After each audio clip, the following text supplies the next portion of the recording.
up, everybody? Welcome, Jared, Howie, and David.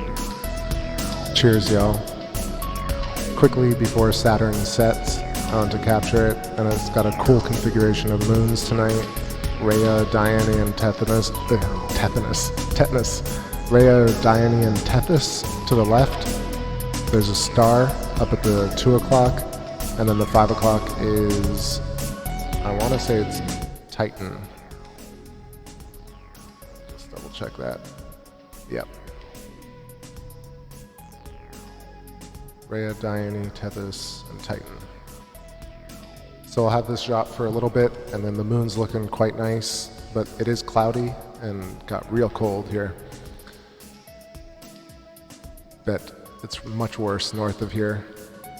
I'm not complaining, but that's how it goes today. Definitely a shift in the mood of the country.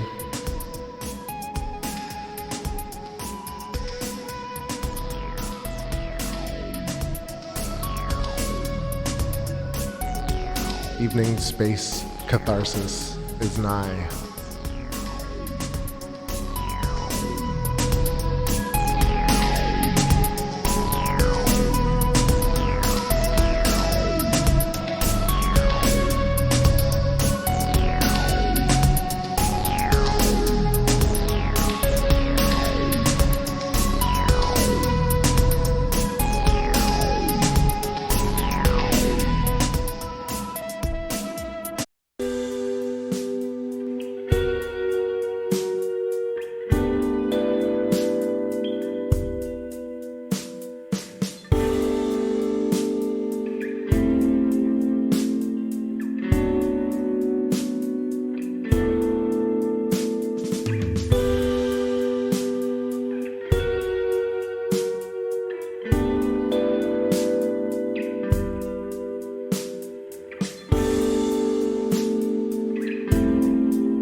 So fast. I think it was a satellite, but damn. I caught it for like a split second, and I wasn't even able to pick up the remote to move the scope. Anyway, that's cool. Just started up with a quick flyby. And this is right side up, so it was going from bottom left upwards. Really interesting. Or, I don't know, yeah. Looks like doesn't seem right. Probably a satellite, maybe low to the horizon, something like one of those GPS or Cosmos sats. But man, it's quick. What's going on, Light Moon and Arum-Vorax? Welcome. There's some big mosquitoes, right? Exactly. Plasma ion mosquitoes. And Jared, that's awesome that your son's doing a solar system event and that this can be a source of information. Great, really wonderful. Good luck with it. I'm always happy to answer any questions if you have them. So like I said, hanging out here with Kronos, SATURN for a little bit, Dione, Rhea and Tethys, the moons to the two moons to the left, and Tethys is right on top of Saturn. It's pretty hard to see. To the bottom left corner, which is a bit out of view, is Eyepieces, and then to the 5 o'clock is Titan, and then to the 2 o'clock is just a star. So pretty nice. Saturn right about to set. And then we'll head over to the moon.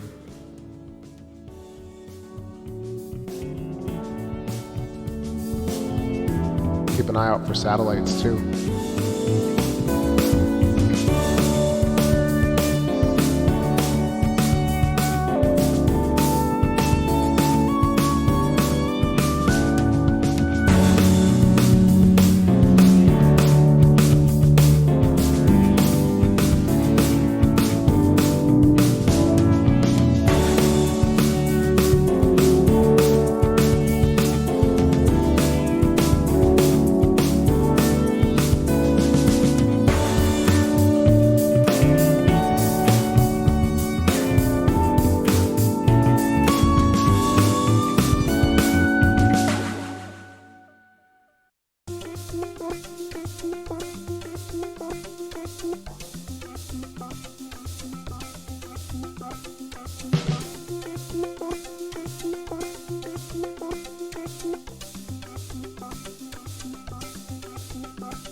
got some clouds moving through, but a really pretty chill shot tonight.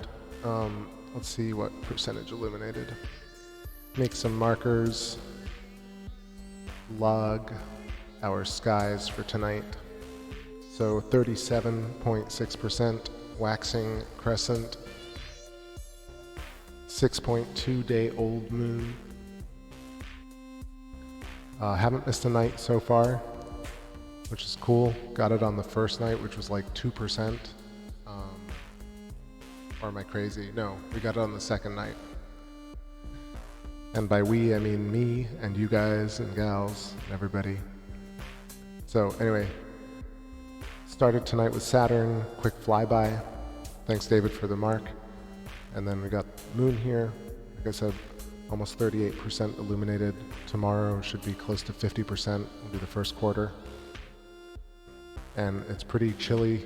The weather has changed, so you're getting major air current turbulence. That's why it's going in and out of focus.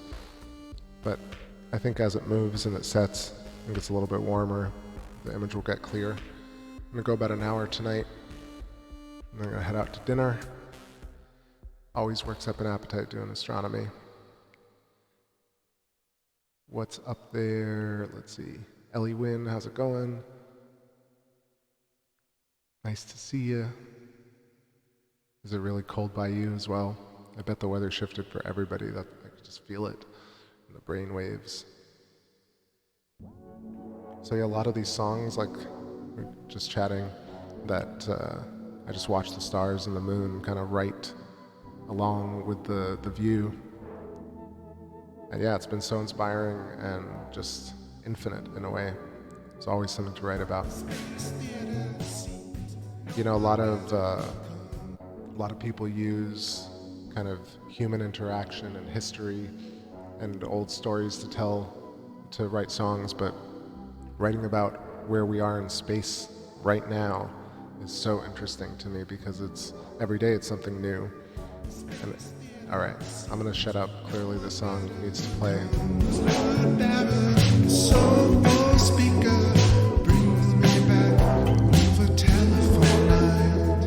Yo, what up, Miguel? All right, I need to not talk over it this time. Say what's up to my people. What's up, Miguel? And yeah, cold here, wet, not pleasant, gross. I know. Who else? Let's see. David says, driving by the graveyard late the other night, I saw descending from the clouds a spinning ring of light. It seemed to hover gently just beyond the tallest stone and called to me in a voice that sounded like my own. Did you write that? Or that sounds like something I've heard, but it's good. Maybe you wrote that. Think of how happy the ducks are. All right, it's a fun night. Catharsis, space catharsis. Here we go.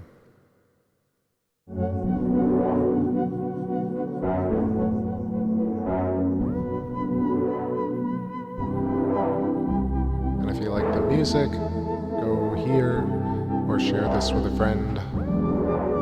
And remember 4K. Space theater scenes, no one better comes, Lord Barrow, the soul speaker.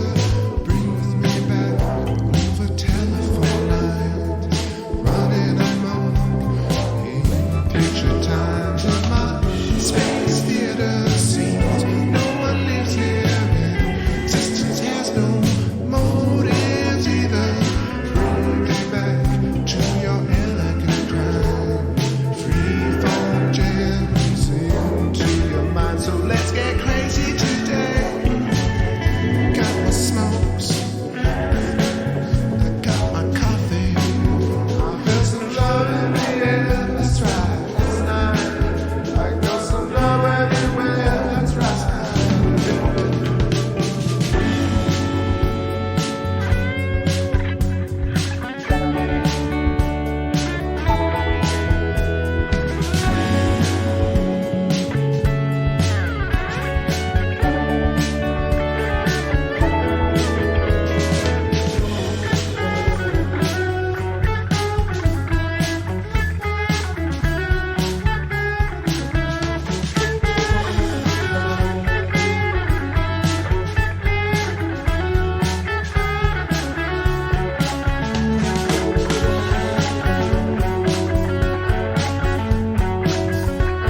Alright, so it's cleared up, and I'm thinking maybe you should do some telestration and talk about some lunar geometry, which is what I was planning on doing. And then it got cold, I was like, ugh. But now I think I've warmed up in front of the screens. Yo, what's going on? Benjamin, welcome, thank you.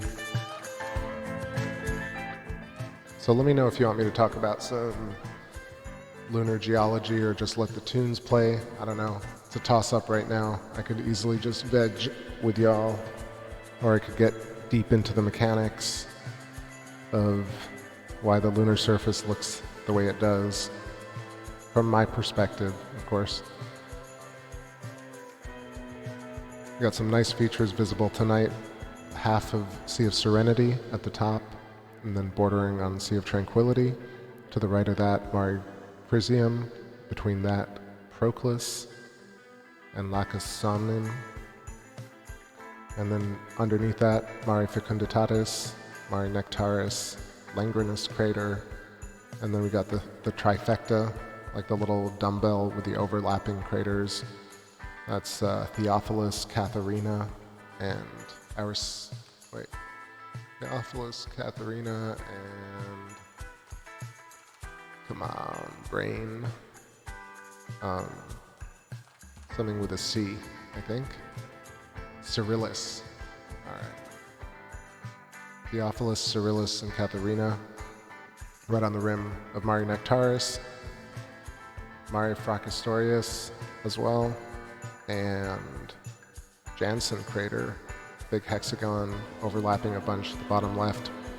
So maybe let's zoom in and see what it's looking like.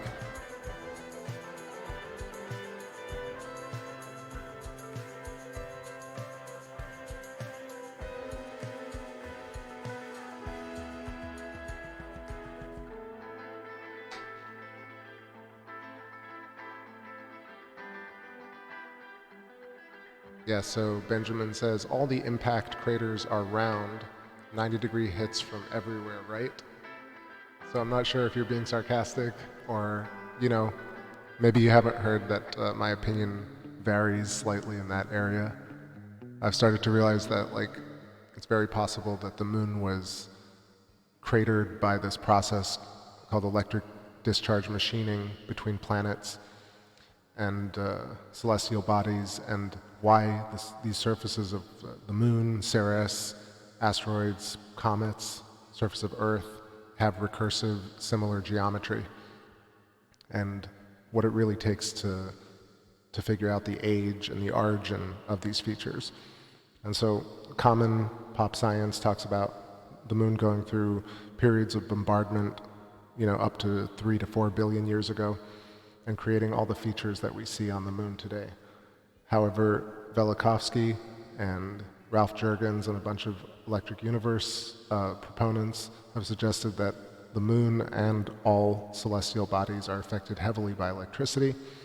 And if you think about it that way, where if the moon was essentially boiled by intense electrical discharge, then these features on the moon and Mars, Comet 67P, Ceres, etc., will have similar shapes. Dendritic ridges, bullseye craters, craters bordering other craters, small craters on the rims of larger craters, preferentially, hexagonal, pentagonal, heptagonal craters and mares, and so on and so forth. And so if you look at Billy Elverton and a bunch of other electric universe proponents who do lab discharge experiments, you can see that these features can be created in a laboratory, and they really can't be created by ballistic impacts. So there's real weight to the theory, and if that's true, it overturns everything we know about the origin of the moon. I think that's pretty fascinating.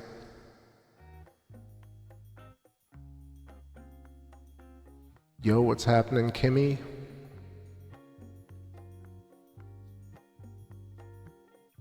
Anyway, craters are really not circular, ultimately. What I feel like the majority of craters are actually mostly trying to turn into dodecahedrons, ultimately turn into hexagons. and I'll show you here specifically with telestration how that's the case. And if you go look at NASA Goddard, the formation of the moon, the one that has like a whole million views on it, you'll see that there's a period where they just yada yada the impact phase, like the 2.5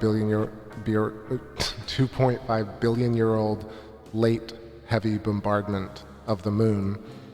Basically yada yada's major features like Tycho, Aristarchus, the formation of Oceanus Procellarum, Proclus, Mare Crisium, Plato, Archimedes, Montes Alpes, Valles Alpes. I could list 20 other features on the moon that are literally inexplicable given due to bombardment. If you only have bombardment as a cause of lunar surface features. And I can prove that with, I mean, literally we're looking at it right now, but Mare Crisium is very specifically a hexagon, which is about 600 kilometers across. So this basin would have had to be hit in a way that formed what is essentially a giant bubble that expanded outwards and created these corners, these 120-degree corners. So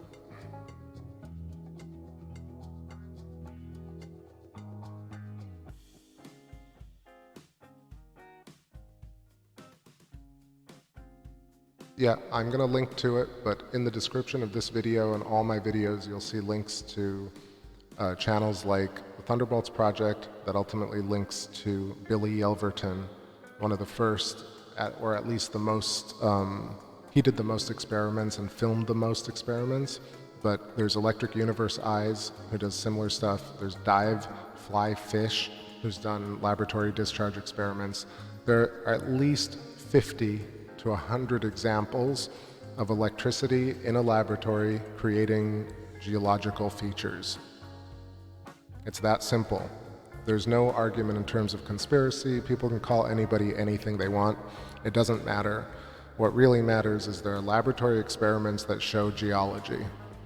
And then if you look up NASA and or government agency ballistic impact theory videos, or ballistic impact theory, or ballistic impacts creating lunar features, there are about 10 videos that are so pedantic and, you know, just basically so vague and really don't prove anything.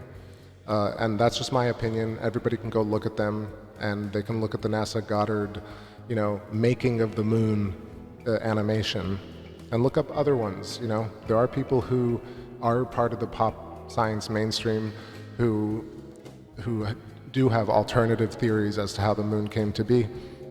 However, nobody really talks about the fact that Mare Crisium, so I was pulling up my telestration, I keep getting sidetracked, but it's a lot to keep account of. Luckily the moon's high up tonight, so there's no rush.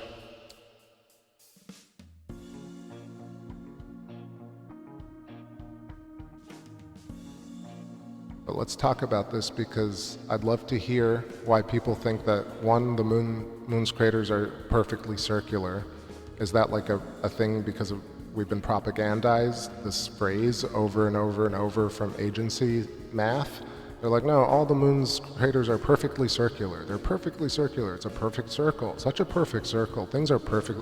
Why are moon's craters perfectly circular? I think you say it 3,000 million trillion times in every form of media to distract people, then it sticks.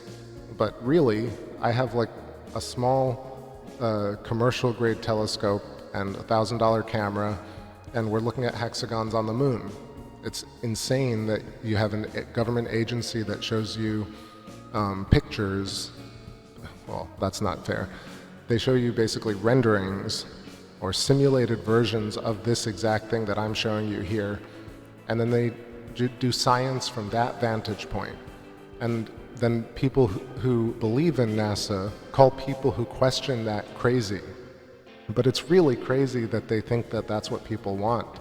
I think people want specificity, and they want slowed down editing. I think I watched some stuff today for like a few minutes. That's all I can tolerate anymore. but like, what is it, the Sci Show or something? And man, it's edited so heavily and the guy's jumping around so fast, I can't understand anything. And honestly, I don't think anyone gets anything from those videos at all. He's just mouthing off from a teleprompter. He doesn't even know what he's saying. So let's get back to this.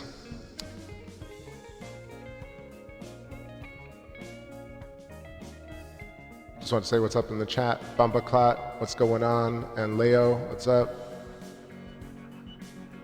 Thank you all for hanging out. And Relic, what's going on? Welcome. Man, I can barely see, like, Bob Hopkins, what's happening? I'm telling you, like, I know I lament it, but like the dark mode is a bit tricky to read, so I miss a lot of notes lately. I hope they change it soon.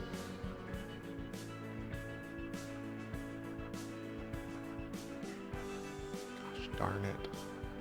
All right, so let's look at how specifically geometric the moon is and why it's so interesting to me and why it shouldn't really be a conspiracy theory or crackpot or just insult. You don't have to insult people if we want to have a discussion about lunar geology, right? Like, it's really not a settled topic and it's so important. And really, the videos that I'm talking about are really the only videos that exist.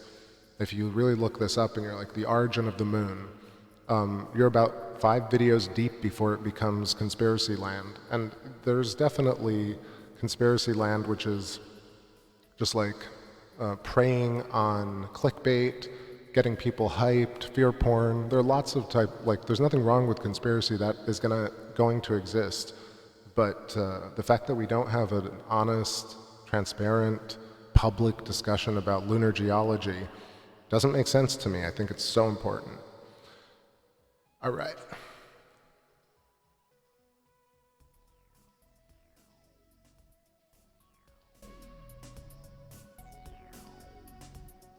And Cleary, what's up? How's it going?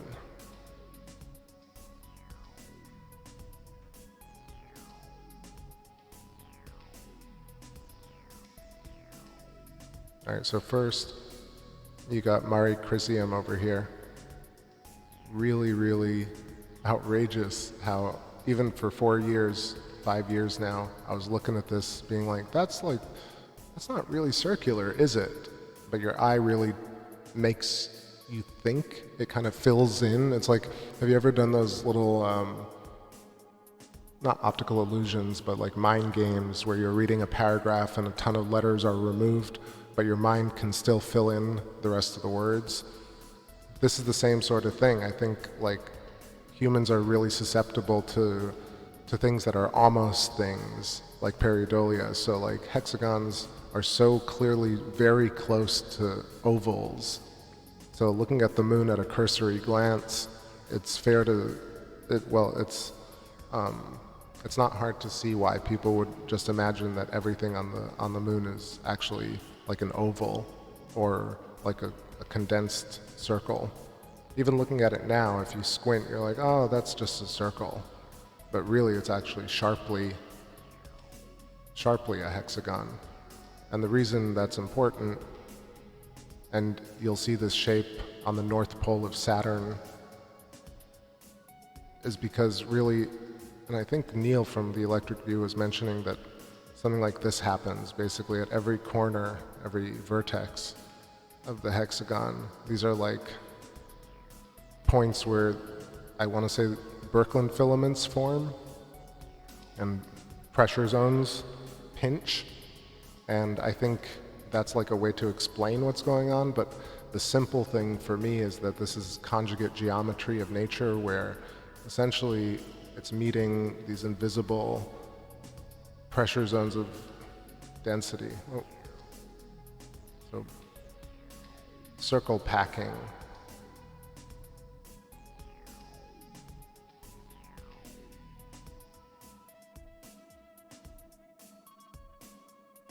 So spheres, circles will naturally try and squeeze into the smallest possible place because nature is both fast and efficient into forming a stable state.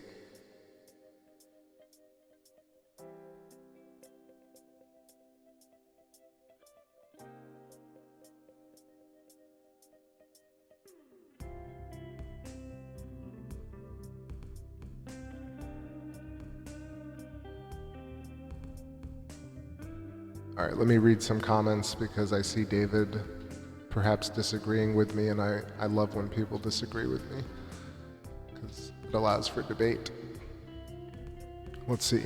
So, oh, and a plain truth, what's going on? I didn't see up there. Like I said, it's really hard to read. Relic Red Rum says, I think they should just come out. We already know aliens and shit exists, but they keep playing dumb. I, for one, don't think aliens exist. Not the way the media has portrayed them, at least. But I definitely think that all the technology exists, and more. Everything is already alien on Earth. There's no need for, like, Greys or avian blues or people from Cygnus. You don't need those more aliens. We already have all the things in the ocean and things that fly. Aliens already exist among us, and different races and humans look completely different enough to be alien enough to fulfill every dopamine hit that you need. So I don't think we need extra aliens or disclosure. It's never going to happen, ever. And Project Bluebeam will also never happen. It's way more likely Walmart will continue to exist and sell to people. Happy consumers is better than dead consumers. Same thing with climate change, nuclear warfare, all of it. It's just about maintaining power. It's not about eliminating and ending everything. Although every movie will trick you into thinking it's about total end. Total war. What's up, Duplicat? How's it going? Let's see, so David is telling me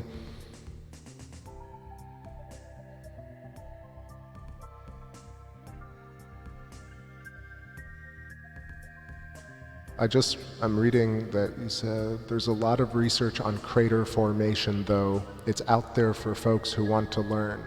So I 100% want to learn about crater formation, and I've looked deeply online and libraries with people, videos. Do me a favor, if you like my show, make me a playlist of great information about impact ballistics that prove planetary cratering and impacts on Earth, besides showing me pictures of like particular places on Earth, these giant so-called craters. You can say that those are impact related, but I also think that Earth geology was formed by electricity. But I'd love to see a playlist that actually shows impacts and not only impacts, dendritic ridges, craters that have bullseyes, striations like parallel rays coming out of it like Tycho, hexagons and like diamonds, like trapezoids, like Aristarchus from impact. I've never seen it. There's not a single piece of data that shows that, but I'd love to see it.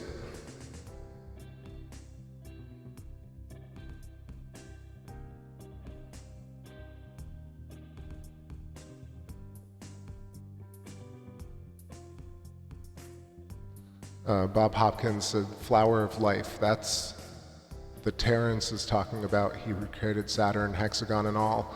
Yeah, so I'm 100% about that. It's called what I'm calling, or what the Theoria Apophysis calls, and maybe I'm incorrectly appropriating this, but the conjugate geometry of nature, which is essentially a torus and an hourglass in the middle of it. And at the very center of that is really where we experience the now. And everything outside of that is the gradiated fall off of what we perceive as experience. And where we are along the filamentary Birkeland current of this reality, that's what we experience as time. The direction of it is due to the same shape, which is, again, the conjugate geometry of nature, the hyperboloid and the torus, which creates a sphere, like ever radiating outwards and gradiated fall-off shells, which exist around every single pinpoint of matter due to the conjugate reality of counter space, which holds matter in place, like words on a page, if you can imagine.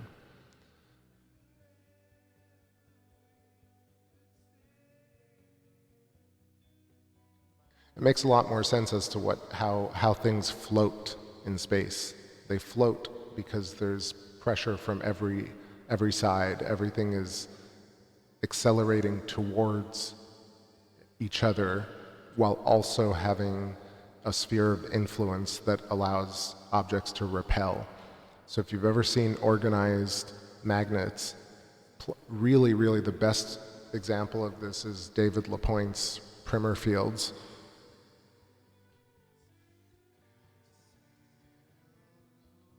He just arranges magnets, and you can see essentially the field mechanics of how the universe works at all scales. It's really simple, actually. And pretty much all science programs admit to this, but they never actually make the jump to saying that, oh, since it exists at the quantum scale and it also exists at the cosmic scale, therefore they are the same processes. Really, look at all the documentaries and such, Cosmos to whatever you want, Bill Deny Science, and these guys who literally know this conjugate geometry of nature, they're 100% sure it's real. No one has come out and said that this is actually how not only quantum works, but also the cosmos. And further, this is how culture and information and speech and consciousness also works, therefore validating the Rupert Sheldrake's work and Eileen McCusick's work, all of which are 100% valid, but nobody says it, nobody does anything, it just keeps moving. And people are like, whoa, have you heard of Rupert Sheldrake? Have you heard of blah, blah, blah? Instead of actually like merging the two works and having them come up with something new.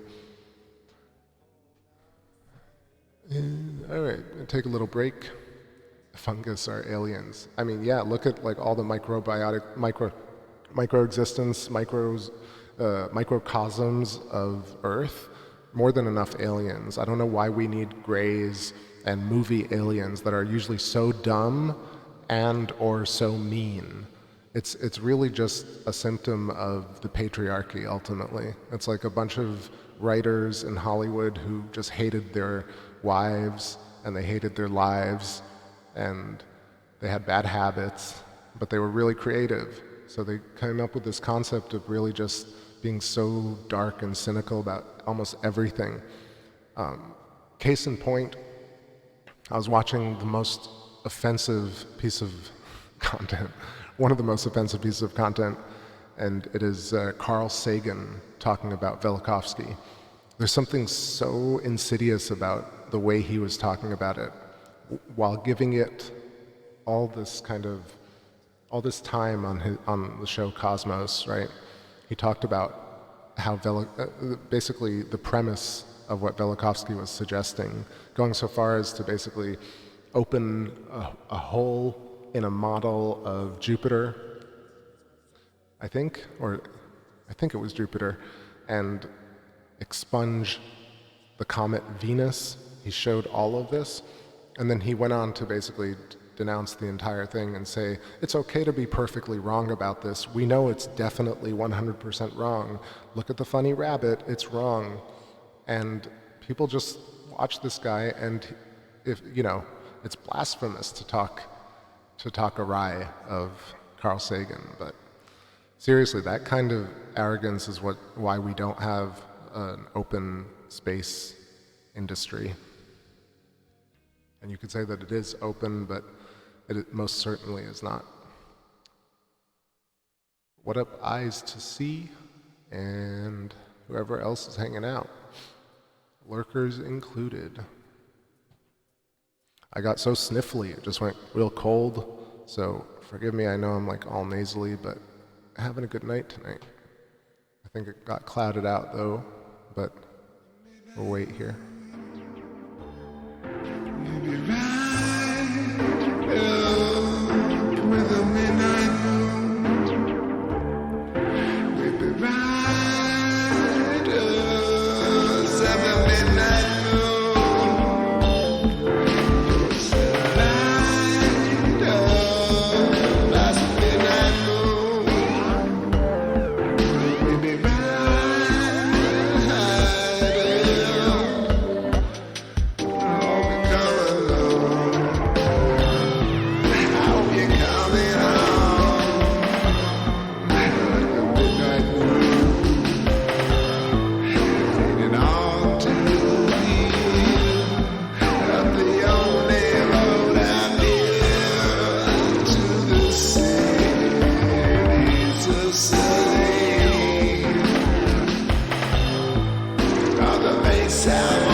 Thanks for keeping me on track, Benjamin. I always want to talk about geometry. And let's talk about it, because I think some of the smaller ones do look circular, right? So when you look up impact craters in a laboratory, you'll see these things called dome craters. However, the issue that I have with impact craters in a laboratory is that they use steel balls pretty much every time, and they drop it right from a 90-degree angle. Very rarely does it come in at an angle, especially not a very steep angle. Some of them, I've seen a couple coming in at a steep angle, but they create extremely erratic impacts.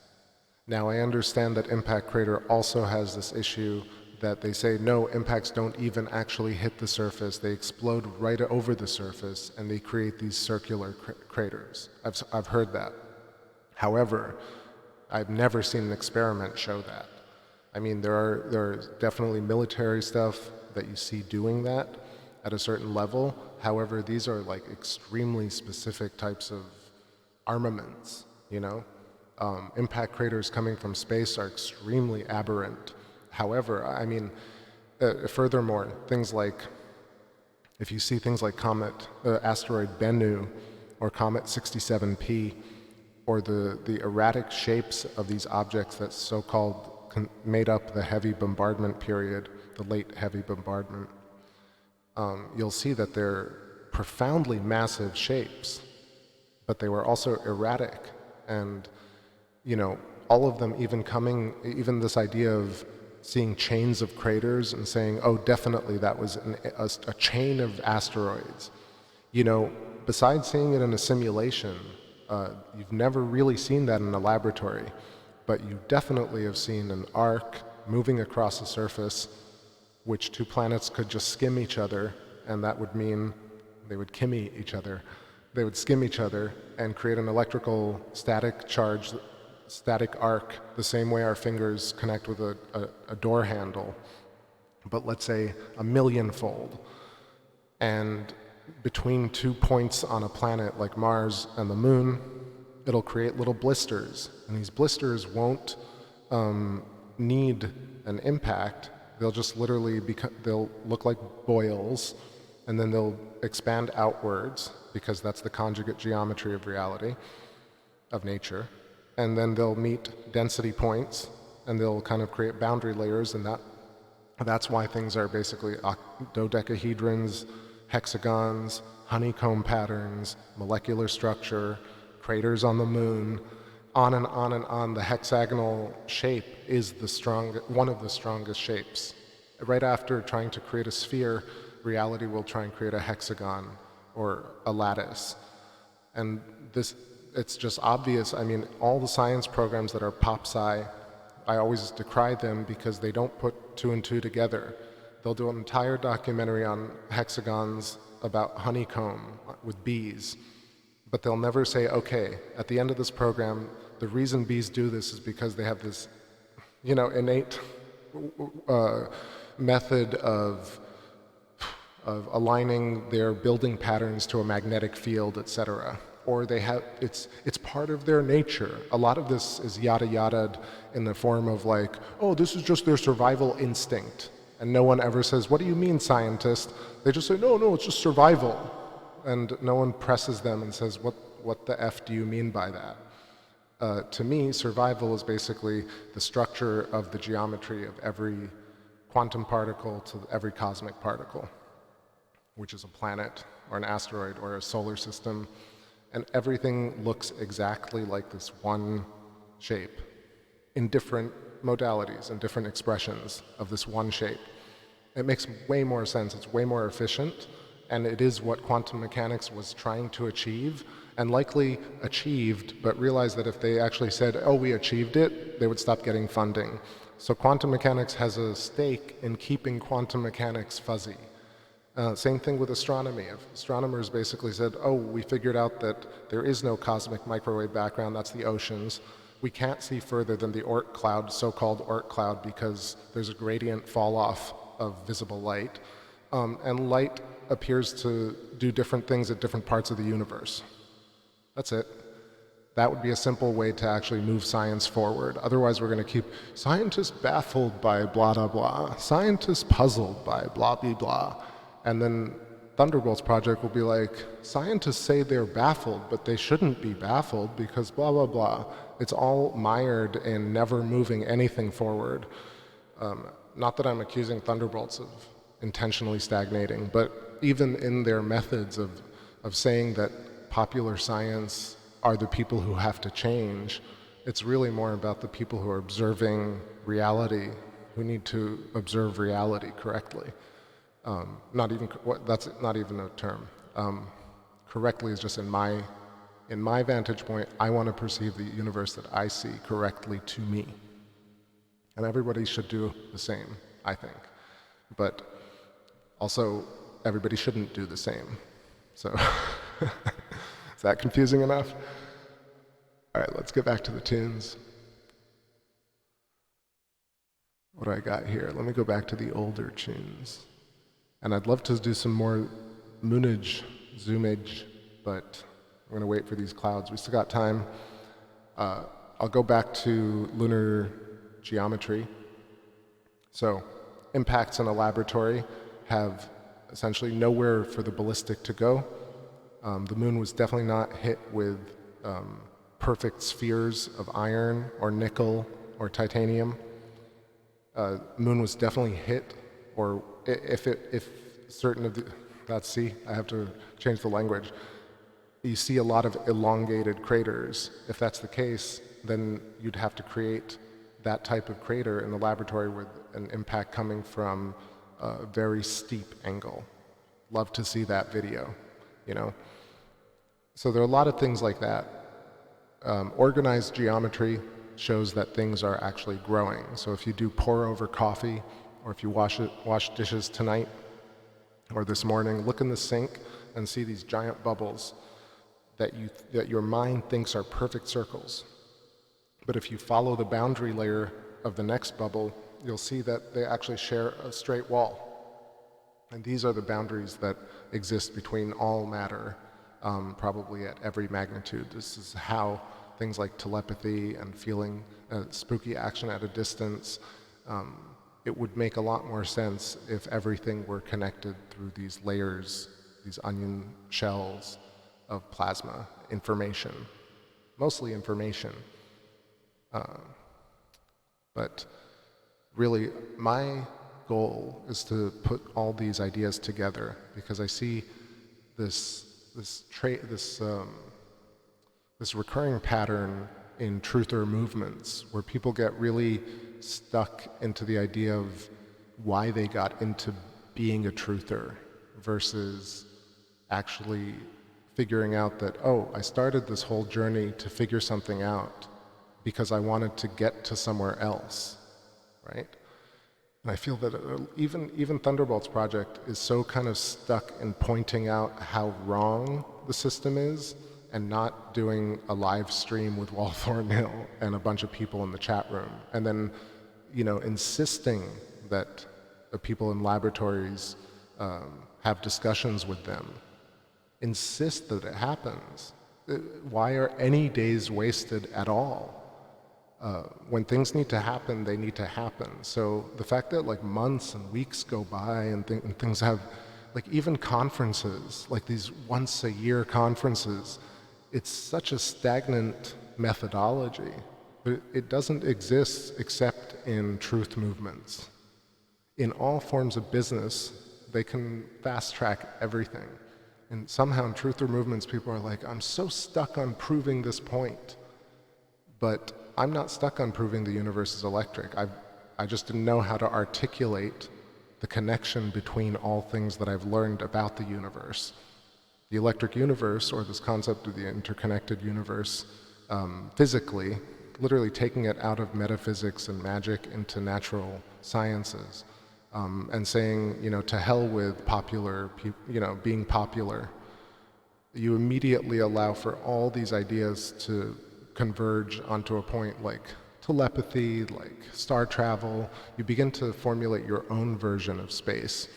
And when you do that, you have this psychedelic experience. And I feel like forget sciences. It's really about noticing, really, our reality as opposed to kind of being heads down in only half of it. At least that's what it is for me.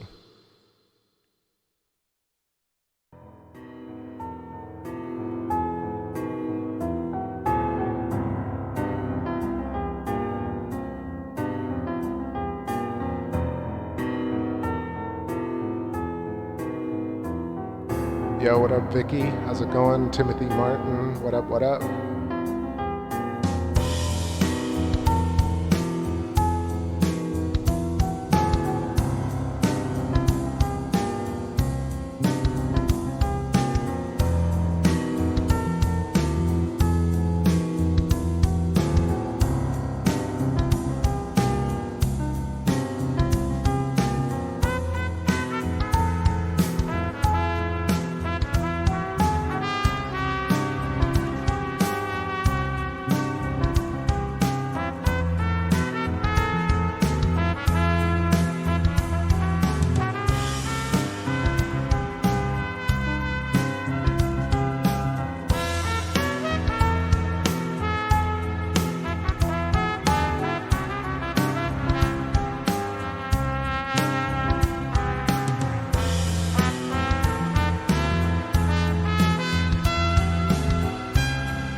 Oh boo. We got some clouds moving through. This is what happens, you know, we start talking. They send in the cloud department, the disruptors. What's happening, Oksana? How's it going? And everybody hanging out. Thank you for joining me on this chilly evening, watching our moon, the moon. Let's see, so I was talking about geometry of craters and the relevancy of that. Let me know if you have any thoughts on that now that I'm looking at the chat room. Howie Dunn says, cars on Mars with Elon, did you say Elon Tusk. That's just funny. I don't know, really, it's kind of a predicament philosophically and ethically, because you do want progress, right? Like, there's nothing wrong with progress, and there's nothing wrong with capitalism, ultimately. Everybody's a bit capitalist and materialist. That's perfectly fine. The problem is, you know, deep down I'm like, man, do we really need a truck? Wouldn't it be great to go to the moon or to see what's going on? Like, I obviously sound like a broken record here because I'm obsessed with the moon to some degree, simply because it's a great little niche in this reality that we live in. People are just so dissociative of it. They're like, oh, how pretty. It's such a pretty thing. It's kind of this minor thing in people's lives. For me, it's this truly unbelievable situation that we find ourselves in with a moon. And I think people who do solar work feel the same way. And there are a lot of other people who do moon work, lunar work, who I know can completely jive with what I'm saying. I'm sure all of y'all can too. But yeah, I mean, how the hell does this moon exist? Where's it from? Like, what did it do? What is it going to do? How does it relate to me every day? Knowing that I can tell time using it, it's and just really simple things, not, you know, like how cold the moonlight is, not a knock. It's just like, it's completely pointless as to whether it is or isn't. I've always felt that I feel like the moon is way more intellectual than things like temperature or tides. It's way more, it's like this conscious form that watches us and we watch it. There's a dance of energy between us and this comet. Maybe the moon was an old comet, or maybe the moon grew like a sponge, or like a coral in space. So many cool ideas. I always thought the moon looked like it had barnacles.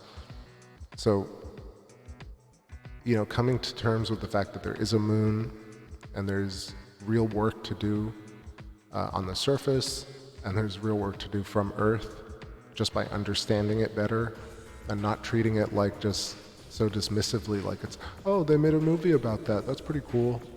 Oh, you know, that's a conspiracy, hoo hoo hoo. You know, but forget all of that. Like, the moon is crazy. Like, it's so much crazier than a pickup truck, so much crazier than, like, really any number of topics. I try not to decry anything specifically because I feel like people take ownership of cultural memes, and I don't want to offend anyone necessarily. But specifically, like, there is idolizing certain prophets of so-called scientism today that is just crazy. I don't know. It just seems crazy to me.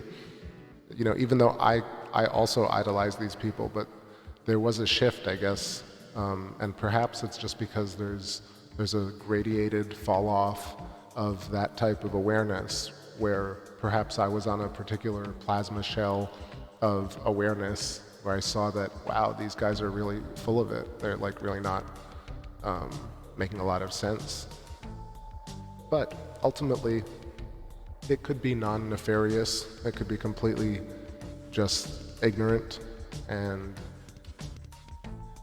although watching Carl Sagan take apart Velikovsky is so perfectly, you know, you can tell that there are a bunch of people in a boardroom planning and describing how they were going to do this takedown piece. And I don't even want to link it, but if anybody's interested, email me or whatever, or maybe I'll just, I think I didn't want to like it either. I thought, I wish you could like have a folder of just videos I thumbs down. The problem is all those videos would be like all the big popular science videos. Just they completely deserve to evaporate. It's an appeal to fewer edits, more thorough information, longer videos, realistic footage, simple things in life. Like Carolina Sky Astronomy, putting together real images of Saturn. What's going on, my man? What up, Ryan, and everybody else hanging out? Definitely got some clouds here, but we still got a little bit longer with the moon.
Alright, so it's moving through. I want to make sure catch some more of this lunar geometry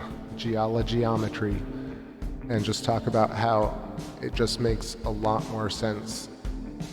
But if that's the case, then what? Right? I don't want to continue to just talk about, ooh, this was like electricity that carved the surface of the moon. Okay, let's say it was, then what? What are the implications of that?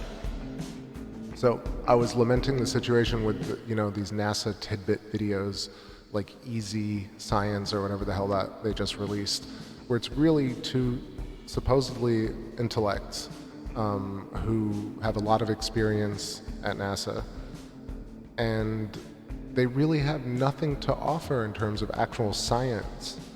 It's really nostalgia and anecdotal, and I think there's a place for that. That's on, channel, it's on PBS or Lifetime, these nostalgic stories about space, purple prose and poetic platitudes do not a physics paradigm make.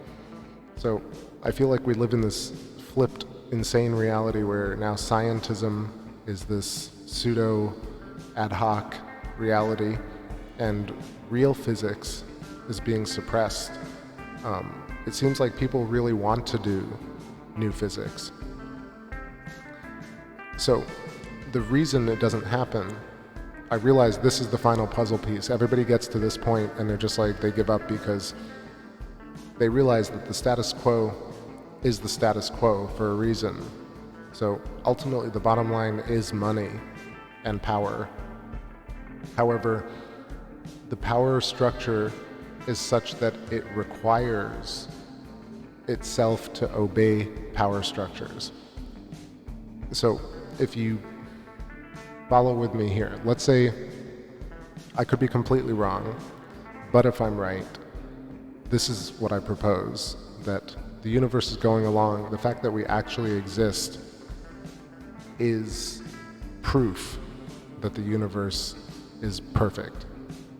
The fact that we can actually are conscious together at this one moment is proof that things work perfectly fine no matter what we do. And even though that scares the bejesus out of some people because it takes control out of their hands, it's really that we do have all the control. Where were you before you were born? Did you make your eyes? Did your mother and father craft your eyeballs or your intestines and fold them? Did you make your pineal gland, or did it make you? And so these big Zen questions, if you really consider them, you'll realize that there is this pulsating nature to life. So to fear death not is probably the goal of everybody. You get to a place where you're like, you don't even fear death, you just fear the pain of death. So when you get there, if you imagine that things are in these plasma bubbles through this veil of this new physics, you realize that in physical reality that we exist in, that we manifest in, there is this perfect understanding and nature and logic and reason to the universe. Once that's the case, and you are also the universe, the question has been resolved. Once you no longer ask the question as to why, then you can start living. And you're not supposed to say that. You're not supposed to tell people the answer right out the gate, because you're always trying to make a sell or a sale. Either way, you're trying to drive people somewhere. However, what I'm telling you is really just a way to look at science in a new holistic way, because it allows you to actually hold all your beliefs that the moon missions were exactly as presented, that NASA is upfront about all its work, or also your position that, or one's position that NASA is a complete liar that says nothing true. If you can hold both of those, either of those, but also hold the fact that it's somewhere in the middle, and it also shifts all the time, that might be a more difficult place to get to, but a way more easy living place to be. Because on either extreme, you basically have an oversalted soup or an undersalted broth, both of which really don't taste very good. And of course, you may think I sound extremely conceited and on some sort of high horse, but it's really about sharing information that I've learned that I think works in terms of trying to achieve goals and trying to share those goals with people without becoming somebody who harms other people through success. I think people are afraid of succeeding because they're afraid of actually moving beyond where they are. And as you succeed, people look at you differently. But I think, at least in terms of physics, which is one of the torches that I carry, I think physics and math is really interesting, and I think it's in a place right now publicly that is really absurd. I mean, a lot of it is great, but where it is publicly in terms of how people talk about science and understand it, it is really not in a great place. So that torch that I want to carry is really mired in philosophy, psychology, marketing. It's a whole slew of things that have nothing to do with astronomy. But I can see it from that vantage point, and I want to be able to really ultimately replace these silly shows that... And it's not me solo changing all these shows. It's showing that you can show science without having to sell it to people. And if you get rid of selling in science, then maybe we can get forward on some of these theories, like getting people connected as opposed to selling their book, or getting people on a chat as opposed to getting people on their Patreon. It's a difficult place to go, but we'll see. You gotta try.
don't know, man. It's crazy. Like a really big front just moved in. I'm gonna check and see if the weather says rain.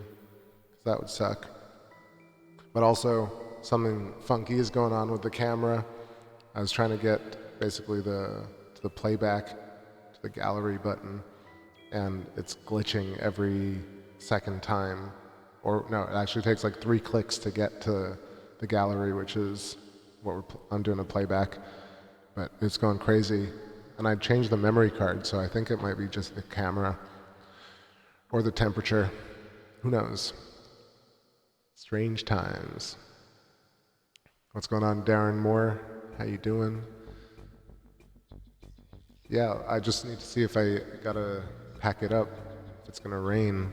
Like I said, as soon as I said I have faith, these huge clouds moved in. That's how it goes.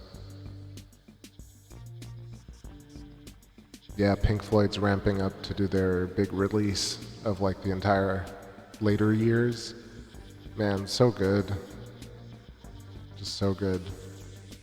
There's really almost nothing to say about Pink Floyd except Animals, or Pompeii, or Echoes, or The Trial, or the crescendo of High Hopes. You name it, it's a moment of Floyd, and that's, I think, the best way to honor them. What was the podcast about? I've been seeing a whole bunch of videos pop up. I think it's because of the anniversary or something. Stand still, laddie. What's up, Jacob? Can't have any pudding if you don't eat your meat. You. Stand still, laddie. I gotta be quiet. When I do the full moon, maybe I'll do a cover of that. I'm thinking like I miss doing covers, so maybe I'll just choose one of the nights after a full moon and just do a show that's all covers and let it get monetized by the algorithm. Whatever. Alright, I'm gonna shift up the vibe here, come back to some of the newer tunes. Let's do this one, Keep You Waiting, just like the weather. And the clouds and the stars. If you like the tunes, go check out this link. I know most of you know this, but share it with somebody. And definitely hit 4K. And I'm gonna take a peek outside, see what's going on.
space in everyone they do.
What up, everybody? So it really seems persistent, heavy duty. It feels like those like cold clouds, like snow clouds, but I know it's not going to snow. But yeah, another one just came through. I thought it was clearing, but maybe it's one more. Anyway, I was having a good rant earlier about the electric nature of geology on the moon and how important that is. Just want to take an opportunity to just mention to all the Electric Universe channels that are working on putting pieces together about the recent past, about plasma cosmogony, about electric discharge in the laboratory, because it's really important. We just need that content. So shout outs to Electric Universe Eyes, David and Kronos, and the Electric View, of course, getting people together on Sundays talking about these topics. Tess and Greg J. and Coral, who was on the show on Sunday. She wrote a great book. And who else? I'm blanking. Pierre Marie Robitaille, Steve Crothers, David Talbot, the pioneers of showing our contemporary culture a possible route to the future along this Birkeland filament.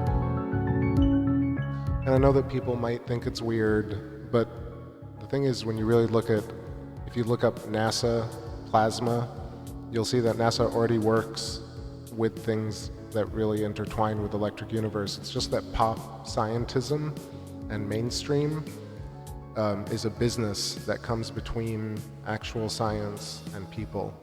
And they've redefined what's important in terms of what science looks for. So I remembered what I want to complain about or what I want to point out, and then also point out a way that that could be completely nullified if people could critically think. So, and also shout outs 24/7 and whoever else is hanging out. I saw Jacob, right? Cool. Yeah, so for example, I was looking at this video where this guy was talking about, what was he talking about? He was talking about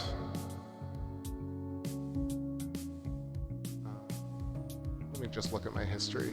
Really, he was so annoying that I almost couldn't pay any attention. There's something about the moon. Here, let me find out. I just get so distracted by people doing that fast editing nowadays. Maybe I'm just old, but it's so bad.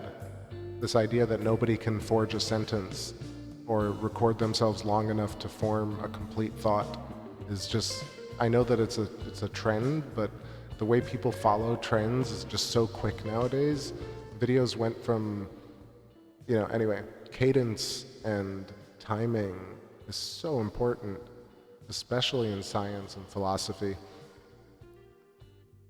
What was so nice about our ancient philosophers and the people that we revere is that they took words seriously. They took language really seriously. articulation, finesse, detail. And the people that really evangelize pop scientism today really don't have any detail. It's all vague, anecdotal, prosaic, just platitudes of just poetic ways of interpreting grand ideas. And can you blame them for wanting to woo partners using this method? Of course not. At a bar or at a party getting drunk, that is perceived to be the most attractive thing, especially if you're not good looking or whatever. The idea is or if you don't deem yourself as compelling as you think you may be, as you are, then you might use something like cynicism or undercutting or joking to really draw attention to oneself. And that's what I think is happening with science. I think there's one thing to joke and to poke fun at each other in terms of friends and groups, and even then it kind of crosses the line sometimes. But especially in science and progressing and experiments, there has to be this compassion with one another, this sharing of information, this willingness to work with other people. And the reason I don't believe in a lot of these theories that exist on YouTube is it's very simple now to see which ones are correct and which are not. And there's and I know a lot of people in the chat room know exactly what I'm talking about, but this idea that within conspiracy fringe to yell at other conspiracy fringe is just like the thing that you decry. And that's why plasma cosmogony has never been about really placing blame, I guess, even though Thunderbolts Project kind of fringes on that a little bit. But it's really about scientific experimentation, which is fun and yields results if that's the type of person that you are. And for me, results is everything. I used to be a kid looking at the magazines thinking like, that's what's gonna come out and that's gonna be amazing. But, pickup trucks were so 1960s. Like, why are people in awe? That, to me, the psychology of why people are in awe of the Cybertruck has now become more compelling. Like, what is that psychology?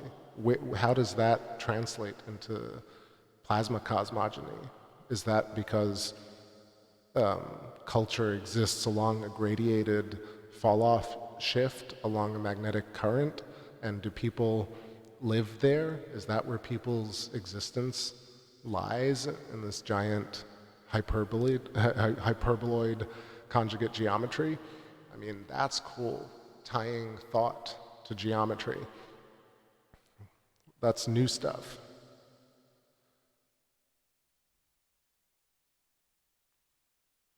Yeah, this is still pointed at the moon, so just waiting for this giant cloud to come through.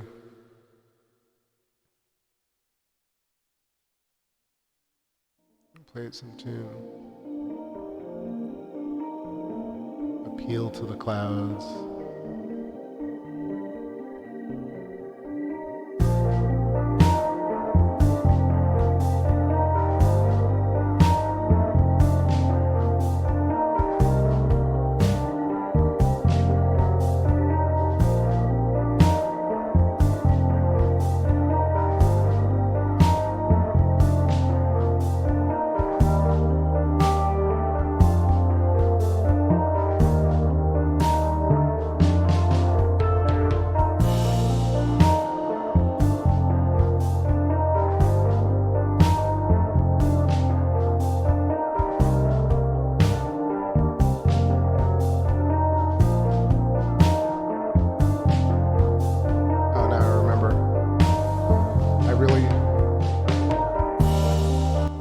Sometimes start talking about these much larger paradigms and get lost in the little threads, but Howie brought me back on track.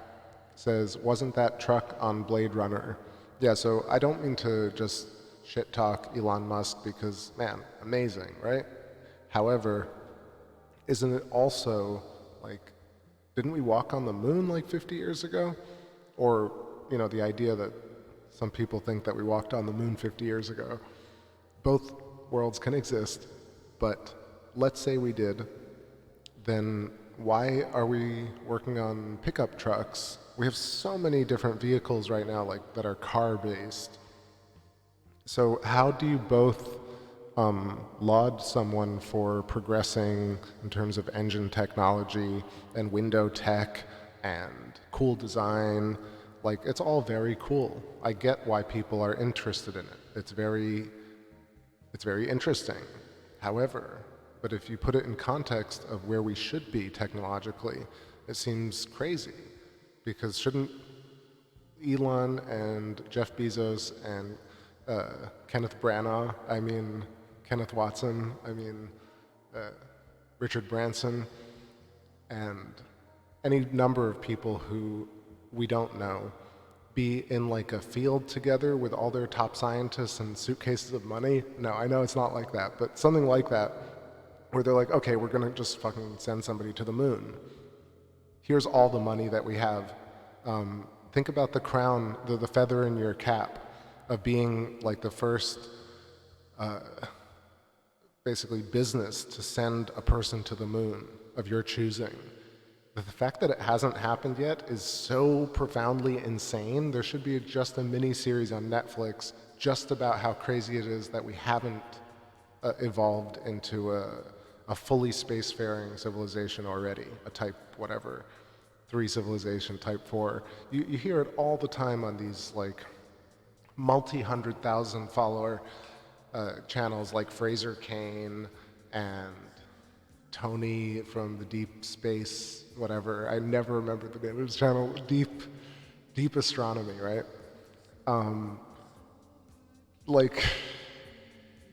Things are not moving. If you watch their videos, you'll see the stagnancy in even their content, where they're almost rolling their own eyeballs inside their eyeballs because they just don't want to show the cracks. But like, either it's super easy to go to space, or it's absolutely impossible.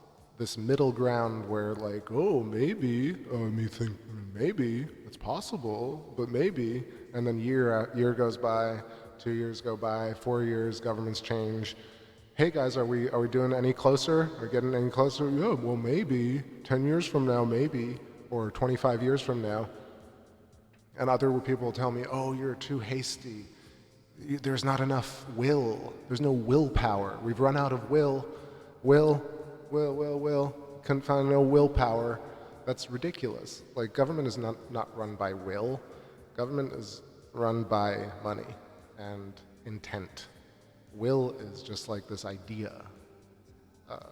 And the fact that government is a business, either moon travel is very easy and happens all the time, or it's absolutely impossible, because why the hell haven't all the big businesses, billionaires, really it's chump change at this point, to rebuild that technology. And somebody can say, oh, like the deep conspiracists will be, of course they destroyed the technology, those assholes. Okay, but ask the regular people, like, they destroyed that technology, like, why? Why wasn't it completely logged? And I know the answer. The answer is, oh, after the Cold War, we beat the Russians. So look at the little birdie called the Russians. Don't ask any more questions, right? That's really what happens. Because why would you destroy the Saturn V blueprints? They would be the most valuable technology ever. Also, you can't. It's like saying, oh, evidence just, just got up and flew away. All that really valuable evidence. That's really what they're saying. So you can see how deep conspiracy loves that. It's total meat. But just your regular person, if they saw those clips in context with asking a valuable question like, why aren't we a public spacefaring civilization nearing 2020 when our ancestors certainly were a high-level civilization, is a valid question, I think.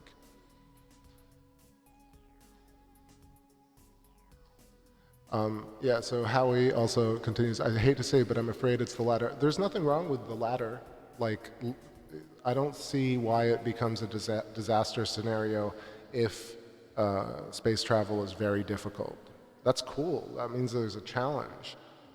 It means that kids can work on it. It means we can work on it. It means we can have a dialogue.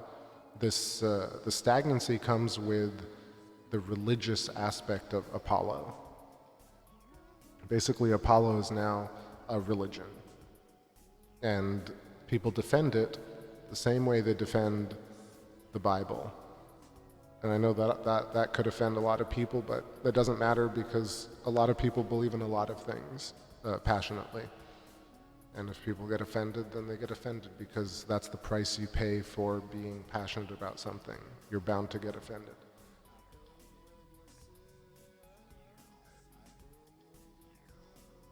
But also it's not, like I said, not bad.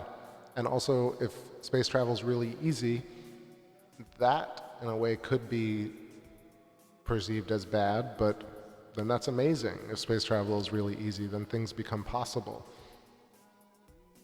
Maybe they're not happening now, but see, I don't really care about going into space, but I would love to see space from the vantage point of space tourism. Like, if you could send a bus, a moon bus, like $1 billion moon bus with a whole bunch of people from Earth that were selected via lottery, and you stream the whole thing on Netflix or Amazon or whatever, it would be the biggest event ever. It would be $1 trillion event. And people who tell me, oh, there's no willpower, there's no money in it, why would people go to the moon? It's settled science, been there, done that. We beat the Russians. It was a Cold War thing. Nobody has the will. NASA's defunded. You want me to go on? Because like, there are 30 or so total straw man reasons why NASA's one, defunded, and two, can't get to the moon. But there's really only one question as to why are we not a spacefaring civilization, which would create a massive industry vertical. It would create tons of jobs. It would create interest. It would create smart jobs too, not just jobs like mundane, banal jobs. It would create smart industry vertical jobs like next generation jobs, food for astronauts, food for space tourism, all the infrastructure. All the media that goes with it. There's a very strong argument for a regular lunar colonized touring tourist civilization. And the fact that it doesn't exist is just crazy. It's almost Twilight Zone level insane to me. Even Neil Armstrong in the 90s thought it was crazy. Find it, look up Neil Armstrong moon bases. He's like so disappointed in the mid-90s that it wasn't already a huge thing. So either it's totally dark or it's crazy impossible to replicate it, or it never happened. All of which are really interesting. Like, I don't want revenge, I just think they're interesting stories. All right, Tunes and Moon is back. So cool. So good. I gotta chill out the light here. Give me a second.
big cloud again happened, and see, Carolina Sky Astronomy says, I read where we was told to stay off the moon by aliens. Have I heard about that?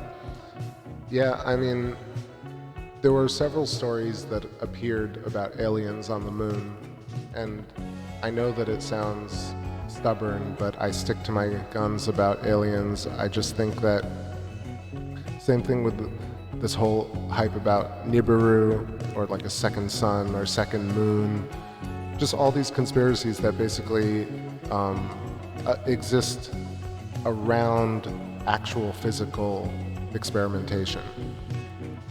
So it could be that astronauts actually went to the moon and they actually interacted with or were born by alien life forms. Now, when I think about that, or when I read that, or when I hear somebody tell me that, I interpret it, but I put it in this waiting room before absorbing it. Now, 10 years ago, or 2012 even, maybe early 2012. By the end of 2012, this was over, but like early 2012, had you told me that, I still would have been like, maybe, yeah, maybe it really happened. I don't know, maybe. I was leaning way more towards that could have happened.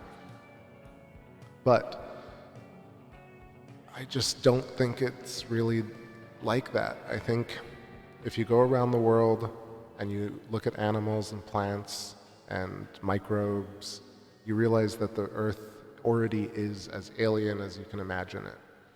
And I feel that that is more holistic and more Occam's razor and more,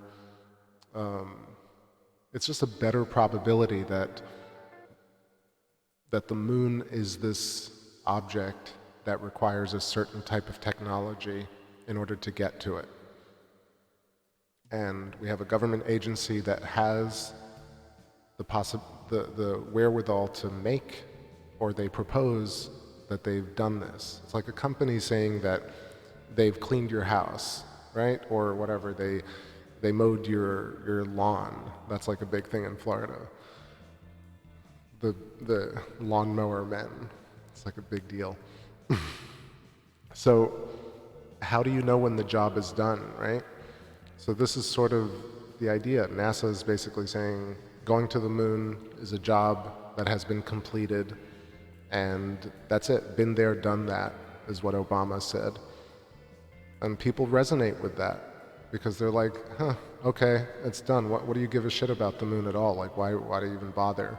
Look at how little views on like actual moon footage versus like these ridiculous videos of just like hyper editing, awful music, and just ideas that have been rehashed to death. Like it's almost I don't know, I don't want to say painful because it's not really painful, but it's just annoying.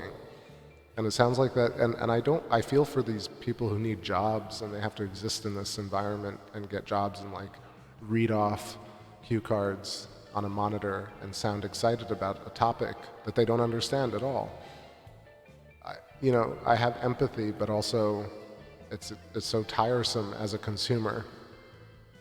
So instead of being a consumer all the time, I decided to start making the content so that instead of like that content existing by itself, this little filament channel will exist at the same time. And people who give a shit about finding it will find it. And that's really more, maybe as much as somebody can ask for. Because in a life, when you ask for too much, you're bound to explode. And if you never try, you won't grow. So, right, it's not even maybe even about balance. It's more about just like keep it fresh all the time. So, Carolina Sky says, I have seen and chased UFOs, so I know they are real. I don't think that UFOs are not real. I think that aliens, like alien grays, gray aliens, every single piece of content you've ever seen about gray aliens is suspect. And if you think you have a piece of content about gray aliens that you think is real, I would love to see it, because I've seen every single piece of content about it, and it all is suspicious. All the stories from Rendlesham to Phoenix Lights, all of them could be explained by human aircraft. And I know I sound like I'm lecturing, but for me, I was so deep into ufology until you realize that ufology is salvation. It's another form of waiting for another power. It's like a Superman power to save us. It's a comic, it is pre-programming actually. It's propaganda. It's basically saying you as a human being are disempowered. So wait for this much more powerful entity to come and save you. And I'm not talking to you directly, I'm just saying this is how I interpret it. And so I realized that paradigms like that of disempowerment are paradigms that are not physically accurate. This is why you can figure out conspiracy theories nowadays. People who I talk to who have been through phases where they believe certain crazy theories now have regulated and consider the electric universe as like a possibility, because this is really where the physics is pointing. It's not about where conspiracies are pointing. Physics, we live on an AC grid that Tesla built. All the stuff is Tesla. If you believe anything about Nikola Tesla or Oliver, Charles Proteus Steinmetz, Oliver Heaviside, Henri Poincaré, and really Newtonian dynamics are not Big Bang cosmology. And I think we live in simply Big Bang cosmology and not physics anymore. And so, yeah. What up, Outdoor Corey? What's going on, man?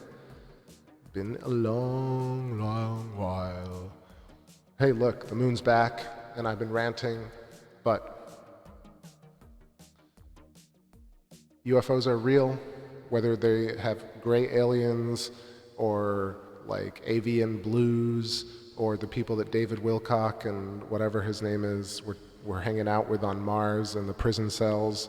Man, I've listened and heard every possible piece of content about ufology, and it reeks of salvationism. Yeah. This is why Marvel is so popular. It's just waiting for somebody else to solve your problems. And look, sometimes that happens. We do have a society where there are salvationists and there are heroes. But if you really look at the fallout of that situation, there are usually tons of heartbreak around it. It's much nicer to be, like, at least for me, to be in this place where there are 20 people in the chat room. That's perfectly the right amount of people to experience this. I don't need 100 or 300 or 1,000 people in the chat room. Measured success is like a well-salted soup.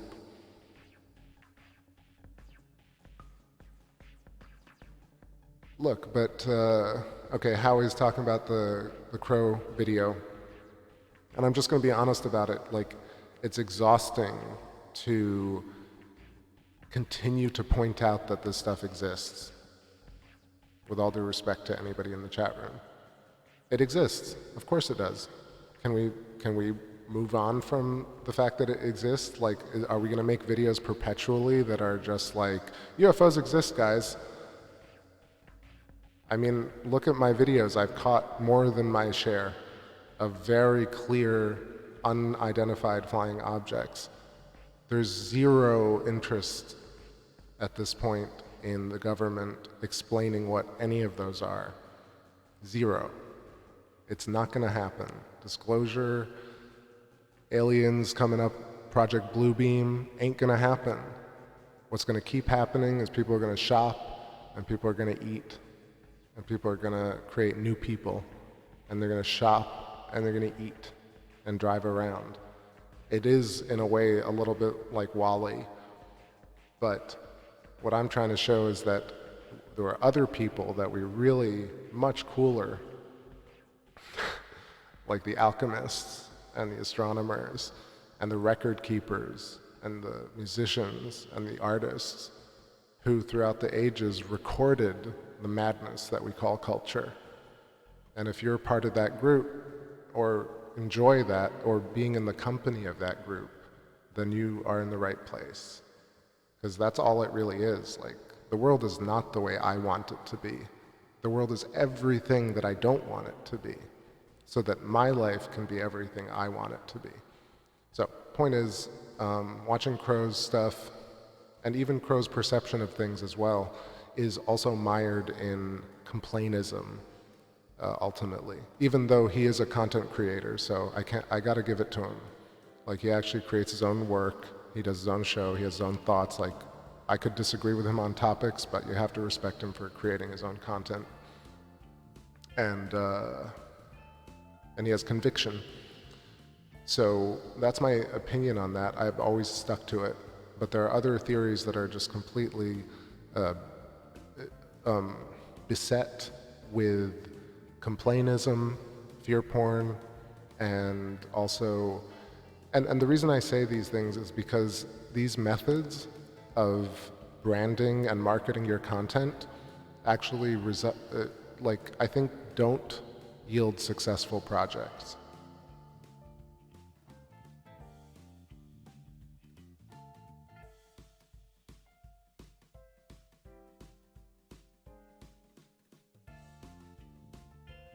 Carolina Sky, I'm going to keep going along. Please let me know if I cross the line, but I'm just going to keep going with this. He says, I keep an open mind to everything, but I know what I chased through 3 major cities was not man-made. So if I'm allowed to reframe this, there's a propagandist line that includes language like that. It was of another world. It was of a place unknown to man. It was not of mankind.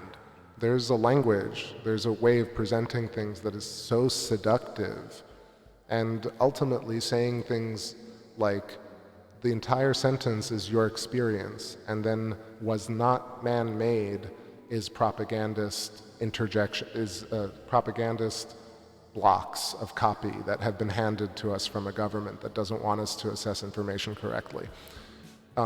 So you keep an open mind, of course, everything, but I know what I chased through 3 majors. Of course you did, you have your experience, and it definitely is much more likely that we have technology that is electrical, that can mimic what has been shown to us in Hollywood as alien technology for a very long time.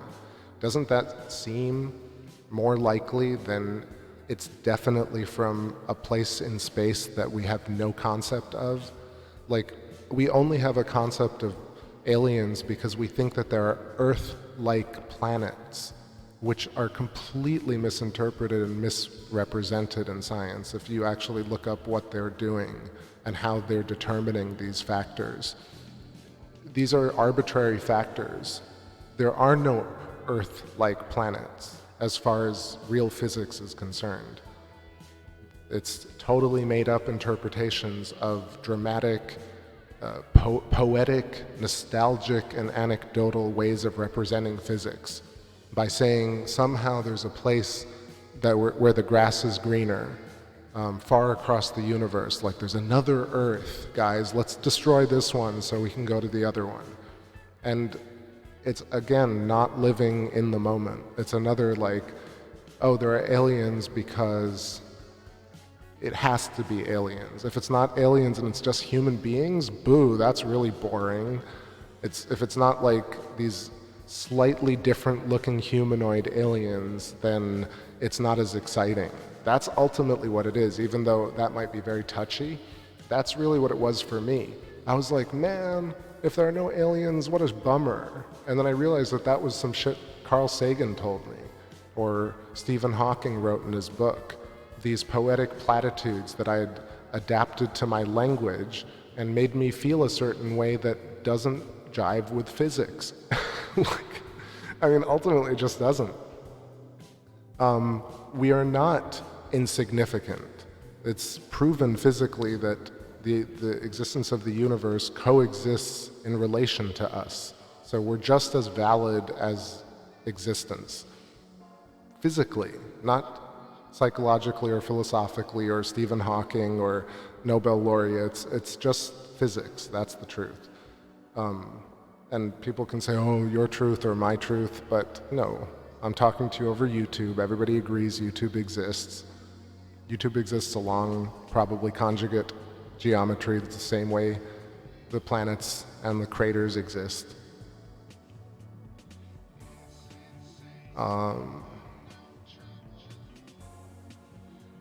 Like satellites. Also satellites, do you know every satellite that goes around? I've caught so many weird things on camera. Like, it's really seductive to say UFOs and to say you got lunar bases, like what John Leonard Walson or Bruce Seazall or any of these cats. Honestly, any of these cats, like, with all due respect to people and humans and doing the work, it's like, come on. Like, science is so overridden with sci-fi that we can't even breathe. We can't even have a discussion about what is clearly going on with comets and the sun. And we have very, very smart people who are ready to tackle it. And in the comments, it's just offensive bullying, and then, similar evangelizing and idolization of Thunderbolts Project. Like, not to judge people who idolize Thunderbolts Project, but similarly, Thunderbolts Project is not going to do much more than what they're doing. So to just go into the comments and be like, hey, you guys are awesome. Okay, what next? There is no what next without you. You are what's next. So same thing with all these conspiracy theories online who make you sit there and just complainism, and how NASA's lying and NASA's this. NASA doesn't give a shit about what you want. NASA's a business that wants to do what it wants to do. And it's probably been going out of business for like 40 years because it's been defunded by the larger business that is something else. That's what's going on. There will be no moon missions for as far as your eye can see. Artemis will be canceled. And I'm going to make that prediction now, and I could be totally wrong, but I'm happy to change my mind if they go to the moon. Super happy to.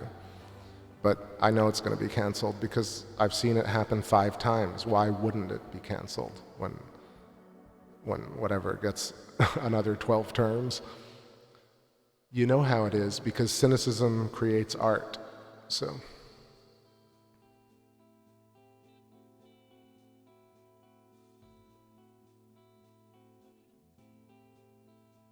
Carolina says, the universe is always expanding, so why would there not be other life out there? And if you don't mind, I'm going to keep going with dissecting this, and I don't mean it to be pointed at you, but you're helping me kind of stage this discussion. So those are 2 different concepts that come from pretty similar places. So the universe is always expanding. This is a concept that many, even in pop scientism, are talking about every day in terms of, is that really true? Are we interpreting it correctly? It comes from the cosmic microwave background, and it comes from redshift and Doppler shift, both of which have only had 3 major experiments done in the last 100 years. We've done hundreds and thousands of experiments on vehicles, on bicycles, on food, molecular gastronomy, guitars, banal stuff. I mean, not that guitars are banal, but think about 3 tests on where we are in the universe. And one of them is the one that's being used over and over and over again to prove relativity and the expansion of the universe and redshift. So there's that, right? No one really discusses it. No one has the wherewithal to discuss it. And pop mainstream is not going to touch it because it's like the tipping point of a much larger iceberg. If you start tackling redshift, then it changes so many things and people don't really know how to talk about it. And then 2, the universe is always expanding, possibly, maybe not. Or maybe it's growing. So bubbles expanding and pushing outwards, so we're connected to it no matter what. And then, so why would there not be life out there? Okay, why would there be life out there? It's that valid. Like, yes, I'm not trying to take away the excitement. You know what I mean? That's really what happens. People think when I talk about this, it's like trying to deflate cosmology and the excitement of space. But I'm trying to actually get to the fact that space is already really exciting without aliens and speed of light and exoplanets and all the shit that NASA cooks up and that the government wants us to think about, when in fact the moon is already incredible. The surface of the moon is even more incredible. And everyone's like, oh no, that's already done. We've already figured that out. But I'm like, no, you really haven't. You know, slow down for a second.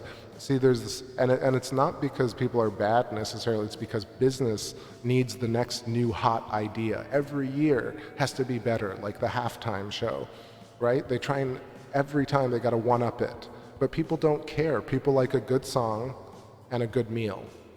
And branding and marketing needs to one-up themselves because they just have to. That's the way it exists. So the government literally has to one-up conceptually, but they don't actually do anything. We still have oil-burning vehicles when electric vehicles clearly exist.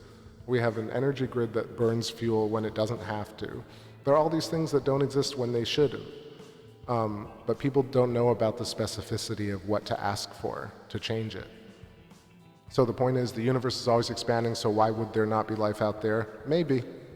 Maybe not. But to say that there is, it gets across this line that says, you know about something that I don't know. And that becomes not science. Like, you know what I mean? It's just not science. Rendlesham Forest is not science. It's somebody's story. Like, if you had, I've had the experiences as well. I'm not even talking from no experiences. Like, I've had all the lights experiences. I've had at least 5 to 7 mind-bending experiences in different places. Once or twice in Hawaii when I went up to Mauna Kea. Definitely one in Europe, one in Brooklyn. And I think there's anti-gravitic craft that's about 80 years old, 80-year-old technology or more. That's pretty regular in the inner workings of this Earth. I mean, the inner rankings of this Earth, and it's perfectly fine. That's the other thing. I think it's not about, like, screw those guys. It's like, that's how it is. But I don't think it's gray aliens, and I don't think anybody's hiding anything that they should share, because they have to keep it. That's the mystery of life, right? If you knew everything, the dream would be over. So the whole idea is to keep yearning for the journey, as opposed to being like, I need to know. This is why the Big Bang is so obnoxious at this point. It's their quest, which is kind of a great segue to back where I want to talk about. So I was watching this video. It was about the world's most outrageous telescope, and they were talking about the ELT, the extra large telescope, and they were talking about how the goals of the telescope are to see the earliest star formation, to see the moments after the Big Bang, assuming that the Big Bang is real. So we're living in fantasy world. You're building a $100 million telescope based on pure fantasy. At this point, no real scientist actually thinks the Big Bang is completely valid. I haven't seen any articles that support it. Beyond the Michelson-Morley reinterpretation of the cosmic microwave background, you really don't have much support. I mean, LIGO is, has been disproven by even pop mainstream. So you can hand out Nobel Peace Prizes pretty much to anybody. You can get Taylor Swift on Tiny Desk. You can certainly give a Nobel Peace Prize out for like an aberration in a chart. I guess that's where we're at. And there's definitely nothing at Area 51, obviously. I'm making predictions all day today, but Artemis is going to be canceled. nothing at Area 51. If at all you believe in any of the stuff that Tesla was talking about, you literally have camouflaged telepathic robotic drones scanning you at all times that you can't tell, are not fucking with you and not revealing their location. That's how high level the tech actually is. In fact, it's so high level that it's literally the microphone and the computer sitting in front of me, and I'm using it to send information to the spies directly. So that's what reality actually is. All right, I'm gonna take a quick break because I've been talking for a while. I'm gonna go on because see the moon peeking out. Let me know if I've been controversial enough tonight. And Carolina Sky, all due respect, of course, no, not trying to, be pointed at all to you. It's just, the language is just something that I've been really working on for myself. And that's how I've been getting over it for me. Like, I used to think the same thing, like, why wouldn't there be life out there? It's so exciting if there's life out there. But it made me think, like, I just have to wait for government agencies to find it, right? Yeah, like, I'm also taking pictures of UFOs, right? So we're doing that work, but I can't tell if that stuff is, like, not man-made. That's that's hyperbole, or like, it's descriptions that make me feel like I'm being marketed to. When I watch Electric Universe videos, or at least Thunderbolts Project videos, it's so devoid of those marketing terms, even though they use marketing terms to kind of describe some of their ideas. The science itself is really all about positivity and interconnectivity. And alien ufology and, flat Earth and hollow Earth and just fringe science is full of anger. It's full of, you said, and they said that, and I'm right about this, and blah, blah, blah. It is full of that. And really, Electric Universe really kind of has a little bit of that on YouTube, but the science, again, electric craters, variable light speed, planets growing along filaments. This science doesn't have any hate in it. It has love and hate in it. It allows for everything to coexist and to be connected. And the reason I don't believe in any of all that stuff anymore is because it's very clear that it's filled with, it's an ego trip, ultimately, all the way through and through. And it's very seductive. So I see why it's popular. But waiting for a government business to tell you that your concept of Earth is the way you want it to be is something that will never happen. And so it's the reason why these conspiracies online don't go anywhere, and why something like Electric Universe has basically allowed me in my life to feel complete. And that is something that I want to share with other people. So awesome. All right, I need to take this little break because, man, my sciatica is killing me. I've been sitting on this chair so long. Love it, though. Love it. It's all worth it. All worth it. Happy shadows swirl of the storm, cause of the light, you are the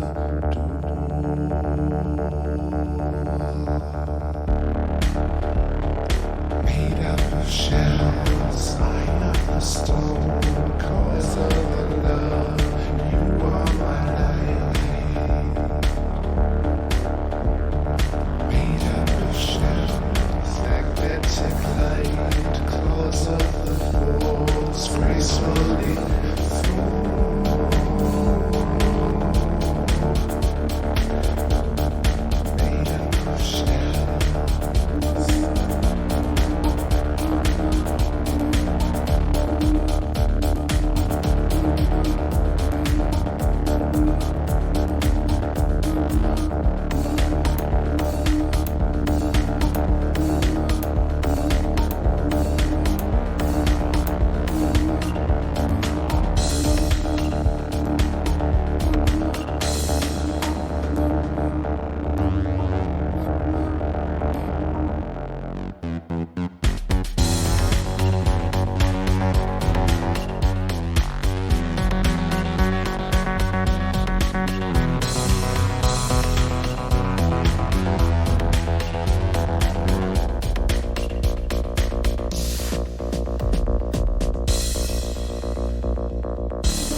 All right, my peeps. I think these clouds are persistent, so I think I gotta eat. I'm starving. I appreciate y'all so much, and thanks for bearing with me through my crazy rants. It's always fun and cathartic, and much respect to everybody and everybody joining right now. But I think I'm gonna call it. We got a glimpse of the moon tonight, so it was nice.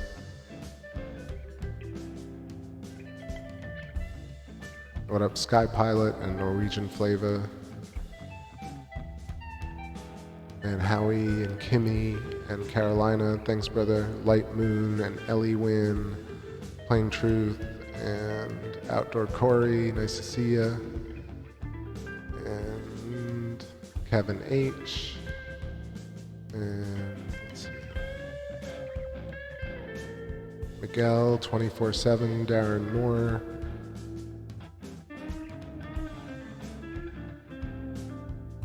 Oksana and Ryan, everybody.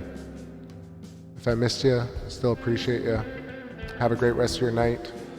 Stay safe, stay warm. I know it's frigid out there sometimes, but we can always meet here and keep it hot.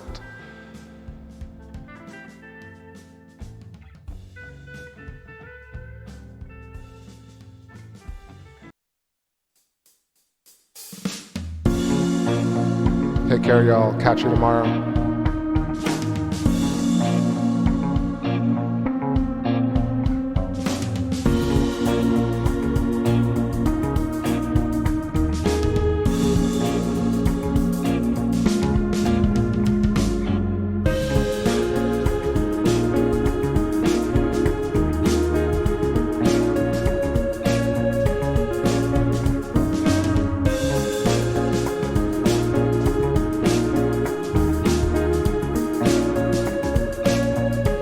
And Vicky too. Thank you. Let's see, maybe the moon is gonna make me have a fake out. Let's just check. I'm gonna stay on for a couple more minutes here. And I see some holes in the clouds.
That's it.